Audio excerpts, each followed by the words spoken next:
আসসালামু আলাইকুম, কেমন আছেন সবাই? তো রান্না করতেছি আর কিছু কথা বলতেছি। চারিদিকে খালি পরকীয়া পরকীয়া পরকীয়ার কারণে খালি আত্মহত্যা হচ্ছে।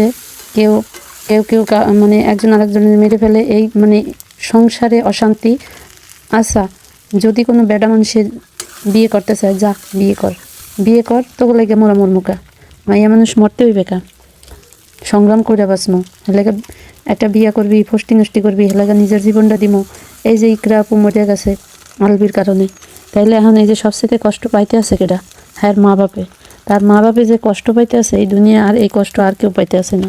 তার জামাইও কিন্তু দাঁড়িয়ে আহেনি, কারণ সবচেয়ে বেশি কষ্ট তার ফ্যামিলি।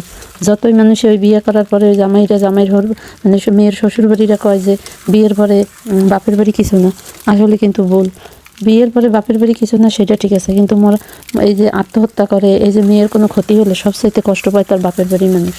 শ্বশুরবাড়ির মানুষ কষ্ট পায় না। শ্বশুরবাড়ির মানুষ ওই যে কথাই তো আছে যে শ্বশুরবাড়ির কুত্তাটা উপর। তাই এই কথাটা মাথায় রেখে তারপরে চলবেন। এই যে মায় যাইয়ে মর্গের সামনে যেয়ে তার মায় দাঁড়াই রয়েছে, বৈশা রয়েছে তার জীবনে।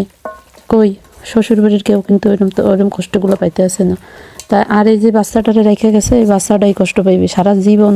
মার যে অভাব, এই বাচ্চাটার জন্য বাচ্চা থাকতো, তাকে তো খাওয়ান পরনের অভাব ছিল না। মানুষ কত সংগ্রাম করে, যখন অনেক কষ্ট পাইবেন তখন যারা ওই যে পান্তা ভাত খাইয়া রোজা রাখে, হ্যাঁ কথা মনে করবেন, দেখবেন জীবন অনেক তাইলে হালকা হইয়া যায়। যারা এক মুঠো খাবারের জন্য সংগ্রাম করতে আছে, এই যে সেহরিতে পান্তা খায়, ইফতারিতে পান্তা খায়, হ্যাঁ কথা মনে করেন। কষ্ট হইলে তাদের কাছে চলে যান, তাকে সাহায্য করুন। টাকা পয়সা আছে, তাকে সাহায্য করুন, দেখবেন মনে অনেক শান্তি আসবে। খালি ওই একটা শান্তি পাইবেন না, হেয়াল হইয়া যে জীবনটা শেষ করে দিতে হইবে। আস্তে মানুষের সাথে আলাপ করবেন, আলোচনা করবেন, শেয়ার করবেন। বন্ধু হোক, বান্ধবী হোক, মা বাবা হোক, যার সাথে হোক মনে করেন বিশ্বস্ত, তার সাথে একটু শেয়ার করবেন। আর নিজের জীবনটাকে বাঁচাই রাখবেন। আর কেউ অন্যের জন্য, একটা পুরুষ মানুষের জন্য নিজের জীবনটাকে শেষ করে দিন না। জানি এই কষ্টটা অনেক কষ্ট, এর চাইতে আর বড় কষ্ট নাই। অপমান সহ্য করতে না পেরে এই কাজগুলো করে।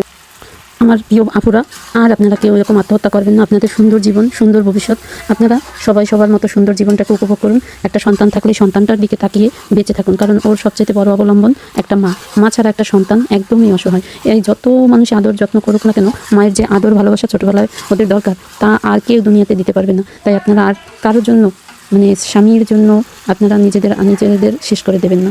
আল্লাহর কাছে মাপ চাইবেন, আল্লাহর কাছে জায়নামাজে নামাজ পড়তে যাইবেন, সিজদা দিয়ে আল্লাহর কাছে চাইবেন, সব দুঃখ কষ্ট দূর হয়ে যাবে। গরিব মানুষের কাছে চাইবেন, তাদের কষ্ট দেখলে আপনার কষ্ট কিছুই না, তখন আপনি সব ভুলে যাবেন। তাই আর কেউ আত্মহত্যা করবেন না। আর এরকম হাজার হাজার মানুষ জানি কষ্ট করতে আছে, একটা সন্তানের জন্য অনেক মাই বেঁচে আছে।